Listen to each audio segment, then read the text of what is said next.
फिर से आपका स्वागत है रीड बुक क्लब में। अगर आप चैनल पे नए हैं तो चैनल को सब्सक्राइब कर दीजिए, लाइक कर दीजिए और शेयर कर दीजिए। हेलो हाय दोस्तों, चलिए शुरू करते हैं आज के दिन एक और ही बेहतरीन ऑडियो बुक समरी के साथ, जिस बुक का नाम है 7 habits of highly effective people. इस ऑडियो बुक समरी को दोस्तों हम चैप्टर बाय चैप्टर सुनेंगे। चैप्टर 1, एक हाईली इफेक्टिव आदमी कौन होता है। एक हाईली इफेक्टिव इंसान वो होता है जिसका कैरेक्टर अच्छा हो, जिसके पास मजबूत वैल्यू हो। क्या आपकी कभी अपने किसी रिश्तेदार या कलीग से खटपट हुई है? किसी से ये उम्मीद रखना कि वे बदले, उससे पहले आपको खुद बदलना होगा। क्या आपको लगता है कि आप में खुद को इम्प्रूव करने की क्वालिटी है? एक हाईली इफेक्टिव इंसान दूसरे लोगों के साथ भी अच्छे रिलेशन रखते हैं। वे अपने परिवार, रिश्तेदारों, दोस्तों, पड़ोसियों और कलीग के साथ मिलजुल कर रहते हैं और एक अच्छा रिलेशन सालों साल तक चलता है। एक हाईली इफेक्टिव इंसान कैसे बना जाए, ये आप इस किताब को सुनकर सीखेंगे। इसीलिए तो the 7 habit of highly effective people एक इंटरनेशनल बेस्ट सेलर बुक है। ये किताब कैरेक्टर इंप्रूव करने में फोकस करती है। ज्यादातर किताबें आपको इस बारे में मिलेंगी कि दोस्त कैसे बनाए या लोगों को इम्प्रेस कैसे करे, मगर 7 हैबिट आपको सबसे पहले एक इफेक्टिव इंसान बनाने पे फोकस करती है। अगर आपकी पर्सनालिटी अच्छी है तो बेशक आप भी एक इफेक्टिव इंसान बन सकते हैं, मगर वो बस थोड़े टाइम के लिए होगा। लोगों को जल्दी पता चल जाएगा कि आपके हर काम के पीछे कोई मतलब, कोई मोटिव होता है। लेकिन अगर आपका कैरेक्टर अच्छा है तो वो लाइफ टाइम तक आपके साथ रहेगा। आप अपने आसपास के लोगों को इन्फ्लुएंस करते रहेंगे और आपको इसका पता भी नहीं चलेगा। लेकिन याद रखें कि आपको सबसे पहले अपने अंदर से शुरू करना है। तो क्या आप तैयार हैं चेंज होने के लिए? क्या आज आप एक हाईली इफेक्टिव पर्सन बनना चाहते हैं? चैप्टर 2, हाईली इफेक्टिव पर्सन बनने का मतलब है, साइकोलॉजिस्ट विक्टर फ्रैंकल कहते हैं, हमारे आसपास जो कुछ भी होता है हम उसे बदल नहीं सकते, लेकिन हम इस पर कैसे रिस्पॉन्ड करें ये हमारे हाथ में है। प्रोएक्टिव होने का मतलब होता है कि दूसरे लोग चाहे जो भी ओपिनियन दे या जैसा भी उनका बिहेवियर हो, हमें उससे अफेक्ट नहीं होना। जब लोग हमारे बारे में कुछ बुरा बोलते हैं तो कमी हमारे अंदर नहीं होती, बल्कि उनमें होती है। जो नेगेटिव बात वो आपके बारे में बोलते हैं, उनसे उनके खुद के नेगेटिव व्यू का पता चलता है कि वे दुनिया को किस नजर से देखते हैं। प्रोएक्टिव होने का मतलब ही यही है कि आप किसी भी बुरी सिचुएशन से अफेक्ट ना हो, फिर चाहे मौसम खराब हो या ट्रैफिक। लेकिन एक प्रोएक्टिव इंसान को कोई फर्क नहीं पड़ना चाहिए उसकी जिंदगी में बुरा वक्त या गरीबी आए, मगर वो हर हाल में खुश रहेगा। एक प्रोएक्टिव इंसान बुरे से बुरे हालात में भी बगैर कोई कंप्लेन किए अपना काम करता रहेगा। प्रोएक्टिव का उल्टा रिएक्टिव होता है, और जो लोग रिएक्टिव होते हैं वो अपने एनवायरमेंट में बहुत जल्दी अफेक्ट हो जाते हैं। अगर उनके साथ बुरा होता है तो वो खुद भी नेगेटिव बन जाते हैं। एक बार लेखक स्टीफन कोवी जब सैक्रामेंटो में एक लेक्चर दे रहे थे, तब अचानक भीड़ में से एक औरत खड़ी हुई। वो बड़ी एक्साइटेड होकर कुछ बोल रही थी कि तभी उसकी नजर लोगों पे पड़ी जो उसे घूर रहे थे। लोगों को ऐसे घूरते देखकर वो औरत वापस बैठ गई। अपना लेक्चर खत्म करने के बाद स्टीफन कोवी उस औरत के पास गए। उन्हें मालूम पड़ा कि वो औरत दरअसल एक नर्स थी और एक बड़े बीमार पेशेंट की फुल टाइम देखभाल कर रही थी। उसका वो पेशेंट हर टाइम पर चिल्लाता रहता था। उसकी नजर में वो सब कुछ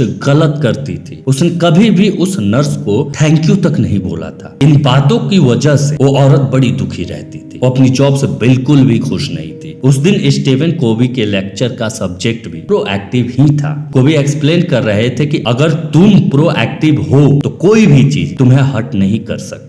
जब तक आप खुद न चाहें तब तक कोई आपको दुखी नहीं कर सकता। ये लेक्चर सुनकर वो औरत एक्साइटेड हो गई थी, क्योंकि उसे पता चल गया था कि रिस्पॉन्ड करना या न करना उसके हाथ में है। उसने कोवी को बताया, मैंने दुखी होना खुद नहीं चुना था, मगर अब मुझे रियलाइज हो गया है कि दुखी या सुखी होना मेरे हाथ में है। लेकिन अब किसी दूसरे इंसान का बिहेवियर मुझे कंट्रोल नहीं कर सकता। एक रिएक्टिव इंसान का मूड टीवी की तरह होता है, जिसका रिमोट कंट्रोल दुनिया के हाथ में है। जब भी कोई चाहेगा वो उस रिएक्टिव इंसान का मूड चेंज कर सकता है। लेकिन एक प्रोएक्टिव इंसान वो है जिसने अपने मूड का रिमोट कंट्रोल अपने पास रखा है। एक प्रोडक्टिव इंसान को कोई फर्क नहीं पड़ता कि दूसरा इंसान उसके बारे में क्या सोच या बोल रहा है। चैप्टर नंबर 3, आपकी लाइफ की सबसे जरूरी चीज क्या है? अपने माइंड में एंड को लेकर शुरुआत से हमारा मतलब है कि आपके सारे एक्शन आपकी वैल्यू, आपके पर्पस से मैच होने चाहिए। आपका फाइनल गोल, आपका डेस्टिनेशन पता होना चाहिए ताकि आपका हर स्टेप उसी तरफ जाए। हम कई बार बहुत सी प्रॉब्लम फेस करते हैं, हमें आए दिन किसी न किसी चीज के लिए संघर्ष करना पड़ता है और लाइफ में इतने चैलेंजेस हैं कि हम कई बार भूल जाते हैं कि हमारे लिए सबसे जरूरी चीज क्या है। जैसे कि आपको अपने बच्चों का ध्यान रखना पड़ता है, उन्हें हर चीज प्रोवाइड करनी पड़ती है, लेकिन आप इसके लिए इतना ज्यादा हार्ड वर्क करते हैं कि उनके साथ टाइम स्पेंड ही नहीं कर पाते। आप ये भूल जाते हैं कि मटेरियल चीजों से ज्यादा उन्हें आपके प्यार और सपोर्ट की भी जरूरत है। अगर आप सच में अपने बच्चों से प्यार करते हैं तो उन्हें हर दिन शो कराए कि आप उन्हें कितना चाहते हैं। आपकी बातों और आपके एक्शन में उनके लिए प्यार झलकना चाहिए और आपका यही बिहेवियर आपके पेरेंट्स और उन बाकी लोगों के साथ भी होना चाहिए जो आपकी लाइफ में बहुत मायने रखते हैं। Begin with the and in mind से मतलब है ये जानना कि आपके लिए सबसे वैल्यूबल क्या है। वो आपके अपने लोग हो सकते हैं या फिर आपके प्रिंसिपल जिन पर आपको यकीन है। अगर आप कुछ ऐसा करते हैं जो आपके प्रिंसिपल से मैच नहीं करता तो आप एक इनइफेक्टिव इंसान बन रहे हैं। मान लीजिए कि आप एक घर बना रहे हैं, मगर इसके लिए सबसे पहले आपको अपने दिमाग में प्लानिंग करनी पड़ेगी, फिर जाकर आप टूल्स लेंगे। अगर आपके घर में बच्चे हैं तो आपके घर का हर कोना चाइल्ड फ्रेंडली होना चाहिए। अगर आप कुकिंग का शौक रखते हैं तो आपको अपनी किचन अपग्रेड रखनी होगी। तो किसी भी काम को शुरू करने से पहले उसका ब्लूप्रिंट आपके दिमाग में क्लियर होना चाहिए। अगर आपने अपना घर अच्छे से प्लान नहीं किया है तो इसे प्रॉपरली ध्यान दें और लास्ट में आपको इसे रिपेयर कराने में फालतू पैसे खर्च करने पड़ेंगे। लाइफ में हर चीज प्लानिंग मांगती है और इसी तरह एंड को माइंड में देखकर चलने की शुरुआत होती है। चैप्टर 4 विन विन एक ऐसा सोल्यूशन है जो आपको और उन लोगों को जिनसे आप इंटरेक्ट करते हैं काफी बेनिफिट देगा। जब भी आपका अपनी फैमिली और कलीग के साथ कोई मनमुटाव होता है तो उसका कोई सॉल्यूशन निकालना ही पड़ता है जिससे सबका भला हो। विन विन बेस्ट सॉल्यूशन है। अगर कोई जीतता है और दूसरा हारता है तो इससे एक लंबा और मजबूत रिलेशन नहीं बन पाएगा। इमेजिन करो कि आपका अपने कलीग से डिसएग्रीमेंट हो जाता है तो आपको ये करना है कि जो भी समस्या है उस पर खुलकर बात करनी है, उसका कोई ऐसा सॉल्यूशन निकालना है जो आप दोनों के लिए सही, लेकिन अपने कलीग को खुद पर हावी ना होने देना, आप उस पर हावी। आप दोनों का रिश्ता बैलेंस होना चाहिए जिसमें दोनों की जीत हो। इस तरह से आपके और आपके कलीग में कोऑपरेशन रहेगा जिससे आप एक टीम की तरह काम कर सकते हैं। एक दूसरे के साथ कंपटीशन करने से ये कहीं ज्यादा अच्छा है। अब इमेजिन करें कि आप बॉस हो और अपने किसी एक एम्प्लॉय से आप डिसएग्रीमेंट होते हो तो जाहिर सी बात है ना, आपकी ही बात ऊपर रहेगी।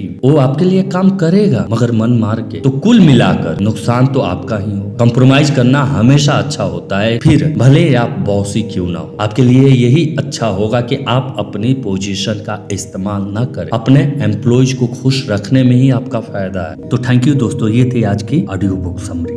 दोस्तों ऑथर ने अपनी इस किताब में बहुत सारे विषय पे चर्चा किया है, उनमें से कुछ पॉइंट्स को हमने यहाँ आपके सामने रखा है। उम्मीद है कि आपको पसंद आए होंगे। अगर आप इसे पूरा पढ़ना चाहते हैं तो आप इसे अमेज़न से खरीद सकते हैं। इस किताब की लिंक हमारे डिस्क्रिप्शन बॉक्स में मिल जाएगी। तो थैंक यू दोस्तों अपना कीमती समय देने के लिए। दोस्तों आप लोगों से एक अनुरोध और रिक्वेस्ट है कि प्लीज हमारे चैनल को सब्सक्राइब कर दीजिए। हम आपकी नॉलेज को इंक्रीज ही तो करते हैं, please. Thank you for watching read book. अगर आप हमारे चैनल पे नए हैं तो हमारे चैनल को लाइक कर दीजिए, सब्सक्राइब कर दीजिए और कमेंट करके हमें बताइए कि आपके लिए और कौन सी ऑडियो बुक समरी लाई जाए।